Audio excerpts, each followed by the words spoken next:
Iya, bisa. Atau malah aku mikirnya kita sebagai anak muda yang nggak lahir di 98 tuh tidak merasakan langsung pada saat itu mungkin iya, tapi merasakan efeknya sampai hari ini tuh masih ada. Kita ngelihat bahwa sebenarnya pada 98 tuh kayaknya hanya Soeharto aja yang turun. Tapi kroni-kroninya masih berkuasa. Dan akhirnya reformasi itu hanya merupakan ilusi hari ini. Karena sebenarnya kita masih hidup di zaman Orba yang kemudian dimodifikasi dan dikuasai oleh kroni-kroninya gitu kan. Kayak misalkan di tahun ini kita ngelihat banyak kekerasan yang kemudian semakin meningkat, keberulangan yang masih terus ada, pembungkaman yang masih ada di mana-mana, dan itu bahkan dibalut sangat rapi lewat revisi undang-undang apa, menghadirkan regulasi apa, terus kemudian kriminalisasi lewat hukum dan lain sebagainya.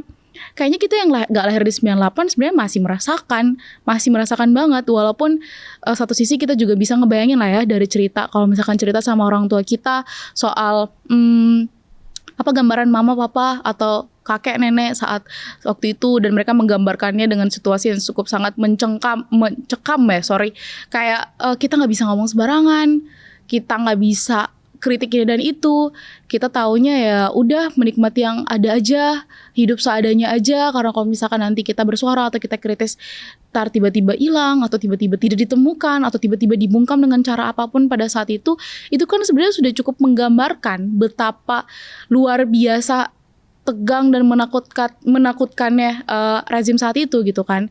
Nah, upaya yang dilakukan hari ini mungkin bagi generasi-generasi kita ya, yang hari ini kebetulan mendapati fenomena luar biasa itu, dia diberikan gelar pahlawan, kita masih bisa mengupayakan untuk terus merawat ingatan kita, terus menyebarkan ingatan yang kita punya hari ini kepada sesama.